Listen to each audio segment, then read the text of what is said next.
Welcome back, everyone. It's Evanusa57 here. Today I am on a newer game, and technically it still is in the closed beta, but this will be my review for Fortnite. Some of you might have seen my impressions video for it, and I've been playing it a little bit off camera, trying to get a better feel for it before I did the review. As you guys know, my opinions are my own, and I like to try and have all the information before I actually make the review video. In any case, I will be giving this game 2 different ratings, one for how it sits now and one for how it could be after some fixes, and I'm going to play a mission to kind of show you and go through it. So let me go through some of the stuff. First of all, this is a surprisingly entertaining game, but it does have some bugs and some drawbacks, so there's pros and cons to it. It does take a little bit of a long time to load in initially. However, that's not really a super big deal because of the fact that it is still a beta. It's technically a closed beta, but you have to buy the game to get into the closed beta. Now, the first thing that I noticed, but it's a little bit annoying, is under your daily quests. You can only have 3 of these. You get 1 per day. So if you get one that's really annoying and you can't find the item that you need, you might be stuck with it for several days. But other than that, on the quest menu is really easy to navigate and to figure out, especially for the mainline quest. There is a little bit of a bug with the mainline quest where when you click play on it, sometimes it'll put you into a higher level area than what you're actually supposed to be at. The game does have microtransactions, which are these V-Bucks. I cannot classify it as pay to win because of the fact that it's relatively simple. You can easily earn these coins in game, not as fast as buying them, but you can earn them in game. They do have a function here, as you can see with these llamas. This is basically going to be your primary source of obtaining new items, obtaining extra hero XP. This game's actually fairly complicated and there's a lot of different stuff to it, but these little llamas, which you earn by playing the missions and everything, these are what are going to give you the bulk of your materials, I would say. Now, there's also another couple different kinds of llamas. There's ones that you can buy with V-Bucks. I purchased the Founders Pack, so as you can see, I do have some Founders llamas here that you can get. You also get daily rewards for logging in every day, and then if you get enough Founders coins while the Founders event is active, you can go ahead and buy the launch event llama, which has some even more cool stuff in it. As far as skills go, there is a ton of skills to look at. I mean, just a ton of them. I'm only in the tier 2 section, and there's still tier 3 and tier 4, so it's definitely something that could keep you busy for a while. Plus, you earn research points. Once you get into this tier 2 category, you do have to really try and pick carefully which upgrades you want, because it does start to take a while for you to earn XP, and there are XP boosters that you can get eventually later on. There's also upgrades here for your Storm Shield storage under the research tree, as well as some other nice upgrades, which you just have to pay attention to the research because you generate so much research every hour and you can have a maximum cap on it. So it is one of those games that you should log in and play daily. You have your schematics, your heroes, your defenders, survivors. They're all separate classifications. This isn't a tutorial video. It's just a general, overview and a in-depth review of the game. You have the collections book, which is something that you can slot duplicates in order to gain more points and more rewards. This is a fantastic thing and something that you should take advantage of. This is also a relatively complex game because you have squads, which all give you benefits depending upon the heroes that you have slotted in them. And then you have your primary character, your primary hero that you actually play as. And then you have your support squad, and you have mission defenders, which the mission defenders aren't really that useful.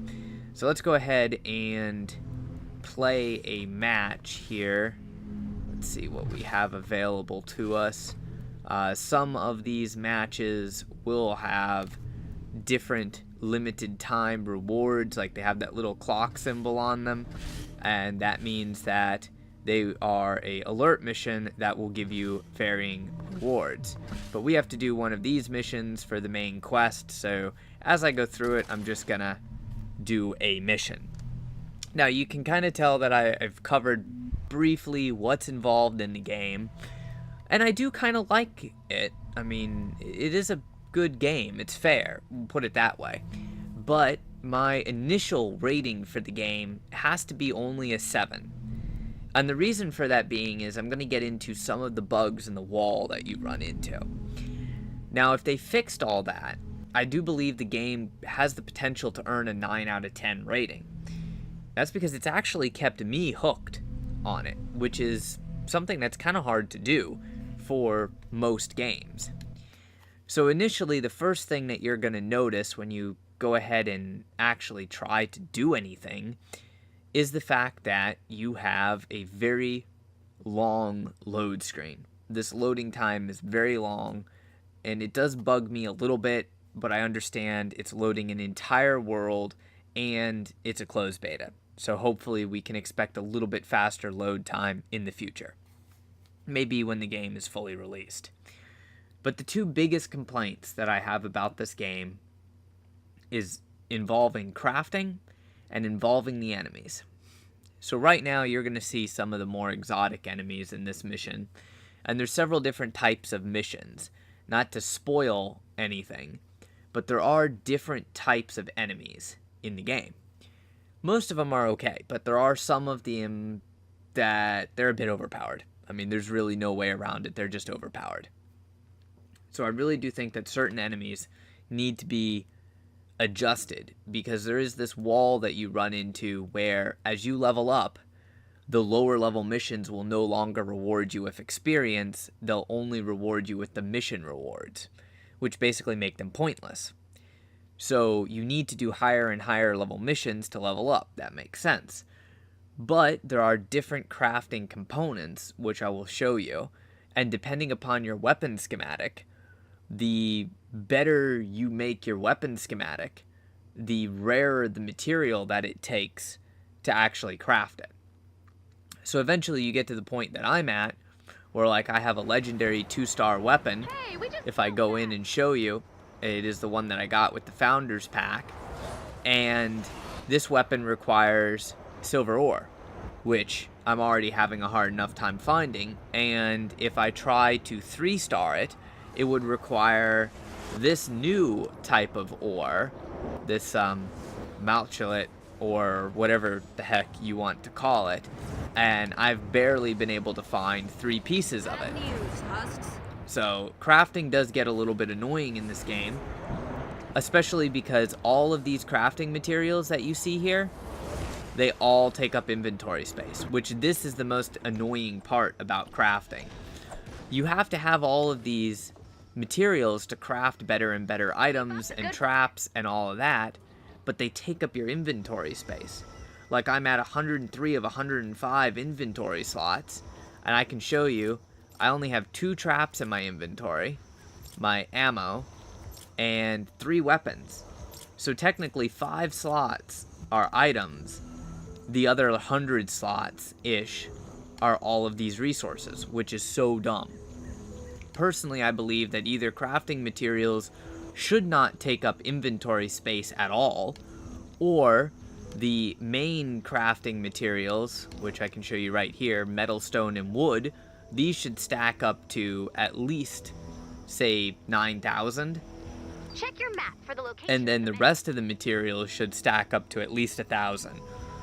If you're going to make them take up inventory space, let us stack them to 1,000. Because right now, I basically have to drop items or try to do something with them. Mostly drop them because there is no sell feature and there's no way to trade up for materials. Like I can't trade 99 rusty mechanical parts for even, say, 9 simple mechanical parts. There's no way to trade or evolve those materials. You get 2 materials that you can craft, which is blast powder and duct tape. Those are the only 2 materials that I've run into so far that you can actually craft.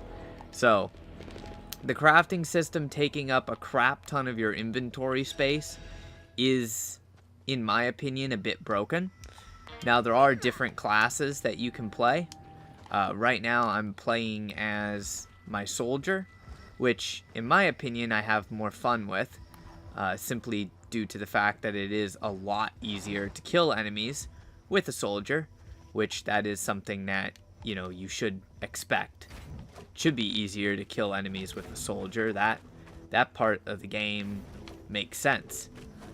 There is a really cool building mechanic to this game, because you can basically build almost as much as you want in most locations. Not all locations, because sometimes they will give you a build limit.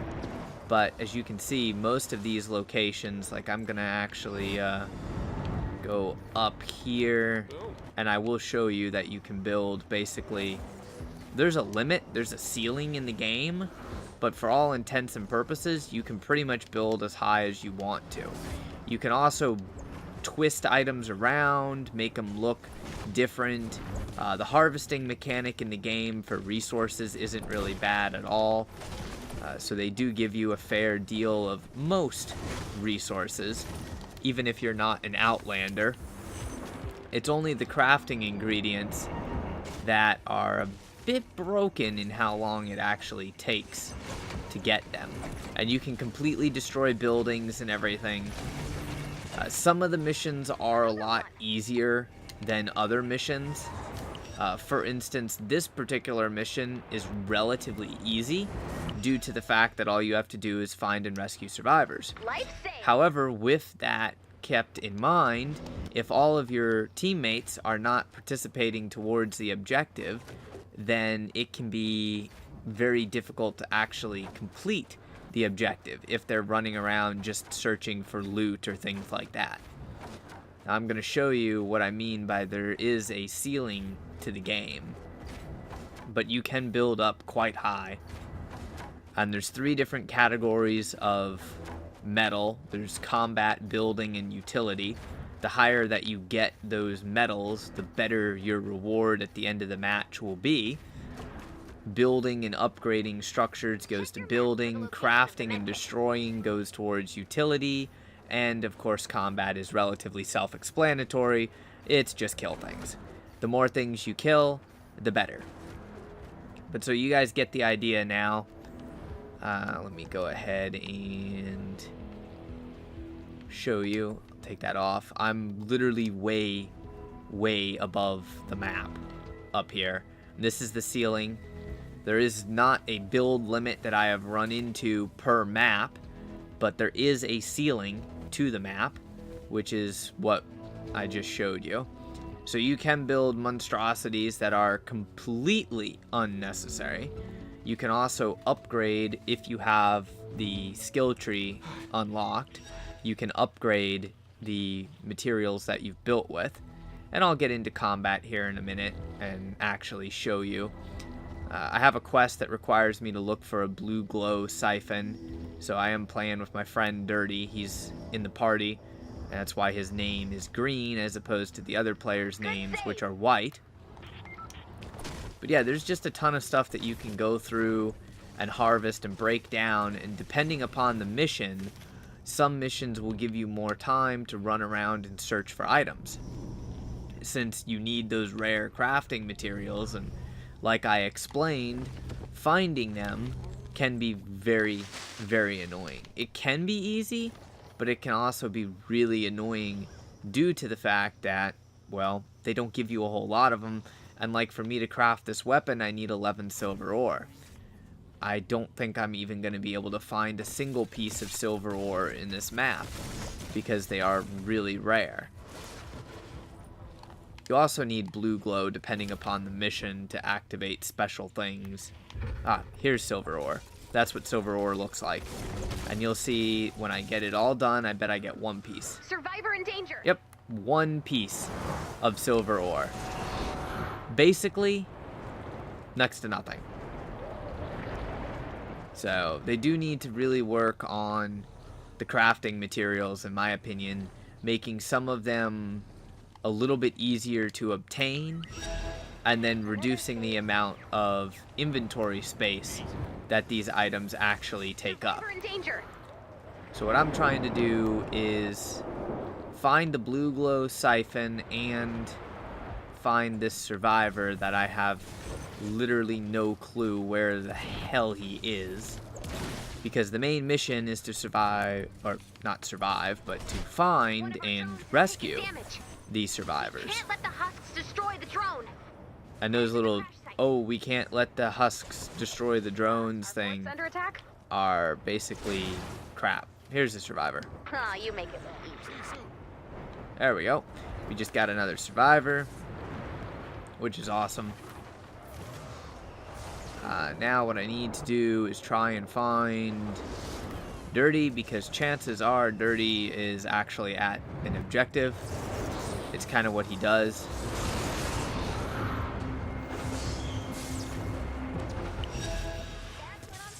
We're gonna need a bigger base. Oh no, he was just at a survivor. Okay.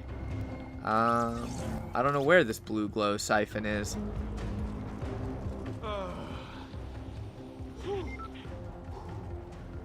Well, right now we'll just continue to run around the base. This isn't a mission that you actually have to defend at. I mean, you could defend if you wanted to, but you don't have to. Like, you can relatively easily just set walls up, you know, to defend, especially to defend against the monsters, zombies, whatever you want to call them. The unfortunate thing, what I really do get bugged out a bit with these monsters, or these zombies, is because some of them are really overpowered. I don't know if I'm going to be able to show you the ones that are as overpowered as others. Like, those are regular husks, regular zombies. They pretty much, they don't do shit. They're easy to kill. You can couple shot them with a decent weapon if you actually hit them. Plus my soldier, I have a skill that I actually debuff the enemy. So I put these 2 little walls here just to act as a funnel and basically just shoot these enemies as they come up. Now these little big tanky dudes, those guys are annoying as hell because of the fact that not only are they tanky, but on top of that, they do extra damage to structures. So they get really annoying really quick. Now, if you have the material, you can craft ammunition. So running out of ammo is usually not too much of a problem. At least I haven't experienced that yet, because you can find nuts and bolts relatively commonly. And as you see, all I have to do is simply hold X in order to automatically craft more ammo for my equipped weapon. Granted, it does take metal, nuts, and bolts, and wood, but the wood is relatively easy to find. Metal is relatively easy to find, especially if you have a supply crate. If you have a supply crate, it does make things a lot easier, which is one of the gadgets that I use all the time, is my supply crate and, well, my mortar strike, which is this ability right here. It is extremely effective at destroying enemies. So here's an example of one of the overpowered enemies. This enemy right here is a skull thrower, and he's not very tanky, as you can see. That player just destroyed him, but they can lob their skulls over your base, over defenses. They can literally lob them over like a cliff, like this. They can stand completely out of line of sight and hit you with those skulls. Also, once you get up into this level, there's elemental types of enemies, and those elemental types of enemies then get a specific bonus. So the skull throwers get a area of effect damage bonus that's applied as well. Here you have those propane throwers, which are really annoying. They're easy to deal with, though, especially due to the fact that, well, they hurt the teammates and themselves with the propane tank. So if you can get them to throw the propane tank at other enemies, you can use them to basically take a nice chunk of the horde out. Now there are actually three enemies that I have the biggest problem with. One in the regular classification of enemies, and that are these little midgets. Because when they are spawned, they literally spawn like a dozen or more of these midgets at a time. And it only takes 3 midgets to block you in and prevent you from moving. Plus, midgets can jump. And midgets jumping, well, that's just not fun. Now, this is one of the blue glow siphons that we do have to defend. I don't know if we will have time to fully defend it, but we can definitely try here. I'm going to try my best because this is part of the quest. And maybe we'll get the chance to show off some of the other enemies that you can fight. So I'm going to go ahead and, since I'm here by myself, I'm going to build a relatively basic structure. This is definitely not the best structure. And I'm going to build it out of metal because, again, I'm here by myself.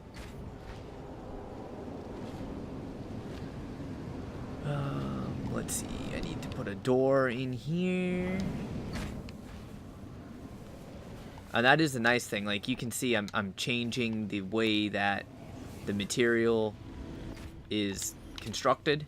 Now, I don't have any other metal, so I am going to be using my own hoarded resources for this.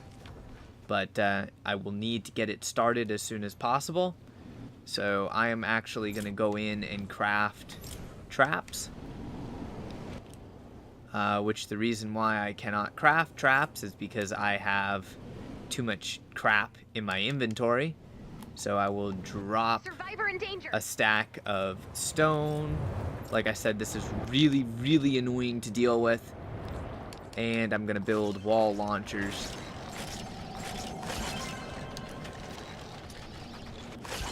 Now, the reason why I'm building wall launchers is because I'm over here by myself.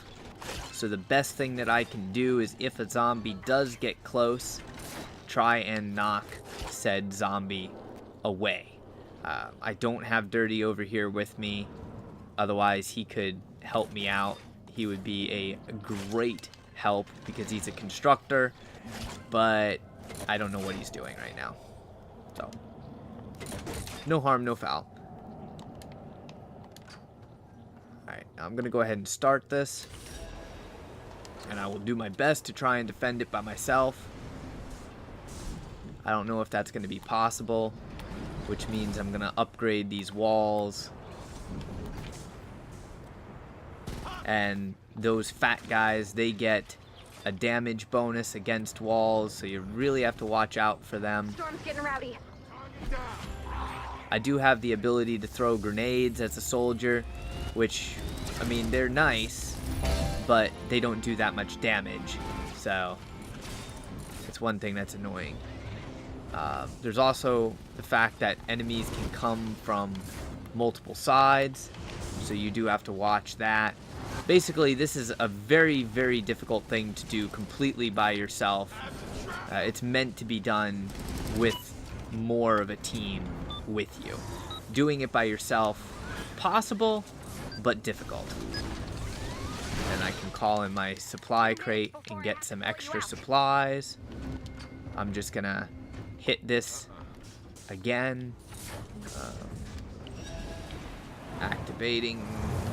I don't think I'll be able to fully complete it, which is what the quest that I have is for. But at least I will be able to kind of show you a bit more of the enemy instead of just running around. See, there we go. Here's skull throwers, prime example. Look at how far they are away. Like, I mean, they're on the other side of this fence, completely way out of your actual range, yet they're able to pelt your base. It's definitely a little bit broken, to say the least, because your weapons are not as strong nor do you have any trap at all that has the range of a skull thrower. So the skull throwers and the midgets are the most overpowered of the regular enemies. Then there is another classification of enemy called a mist monster, and those mist monsters are like destroyers, flingers. There we go. There's one. This is a...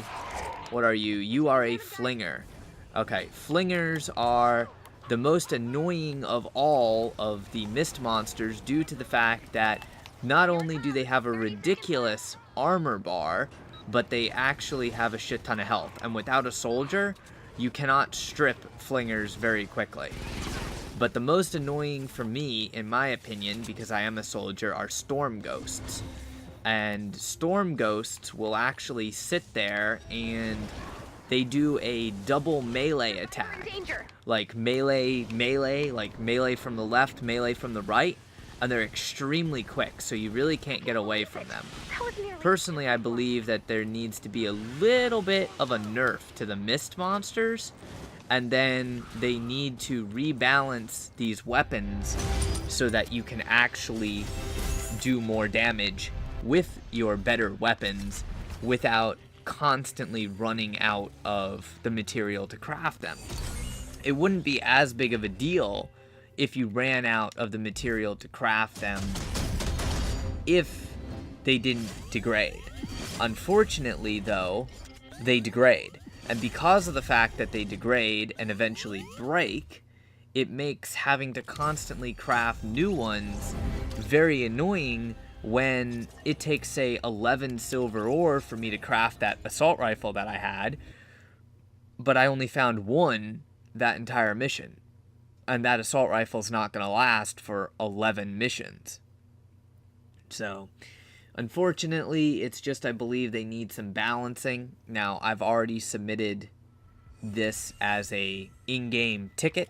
Since it is a beta, they give you the ability to submit tickets.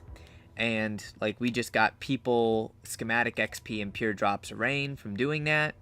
Which brings me to my last and final complaint, which I know it might seem like I'm doing a lot of that, but that's what reviews are for. Reviews are to be critical, and that is this particular classification called these expeditions that you complete. Now, you'll see that I already have 2 expeditions completed.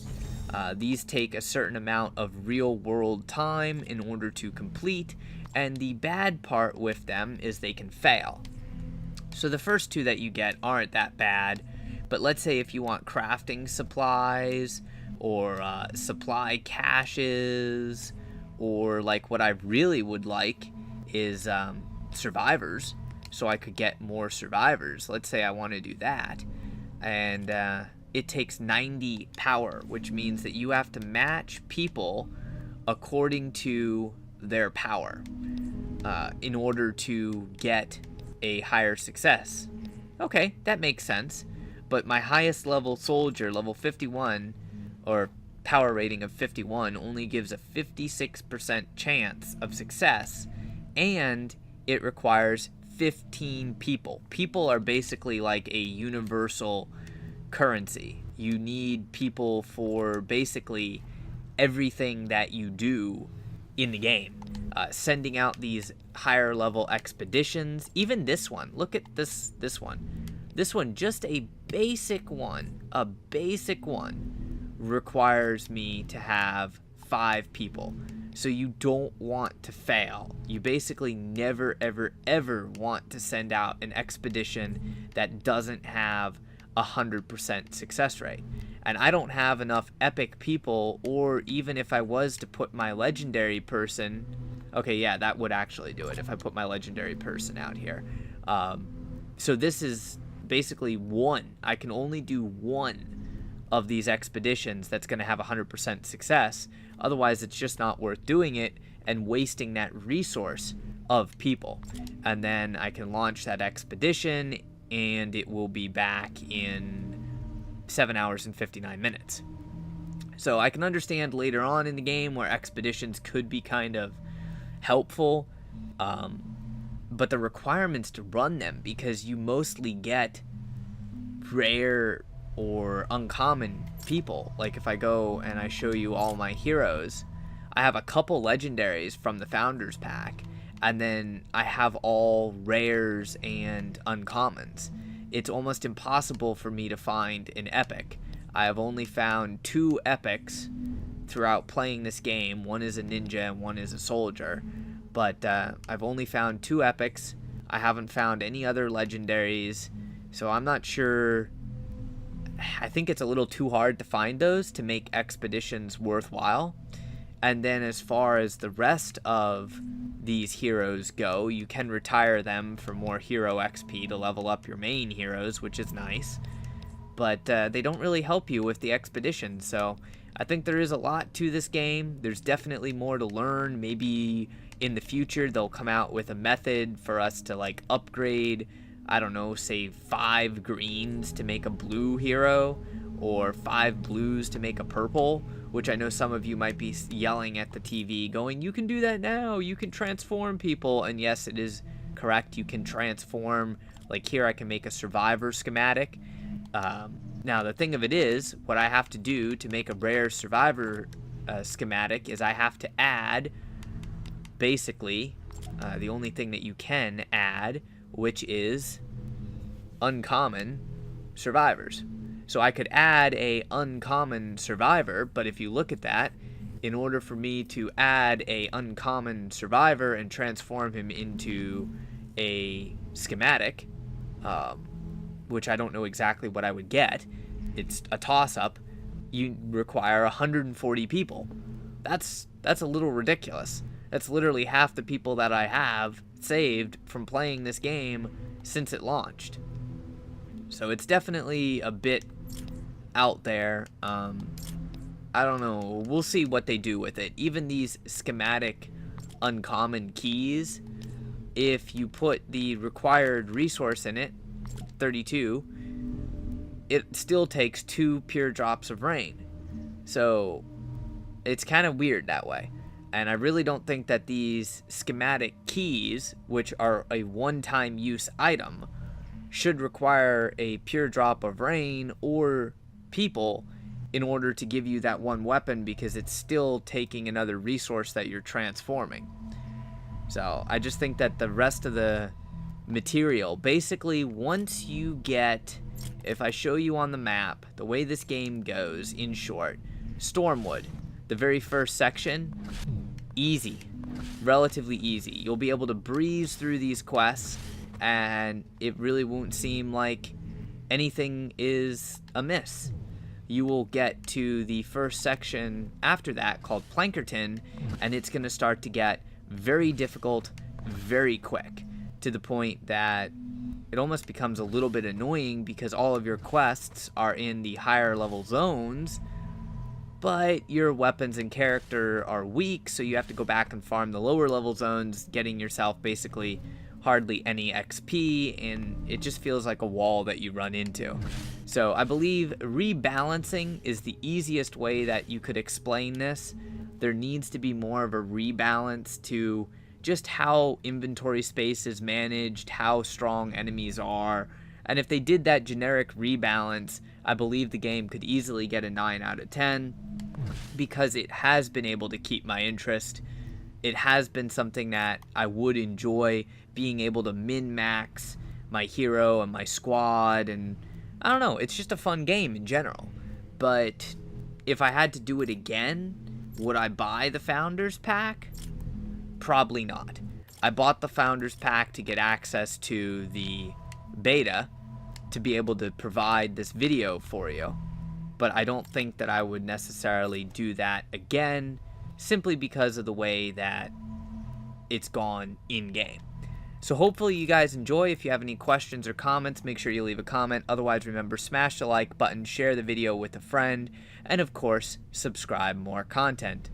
Or not subscribe more content. Of course you'll get more content if you subscribe. You know what I meant. Anyways, until next time, stay frosty.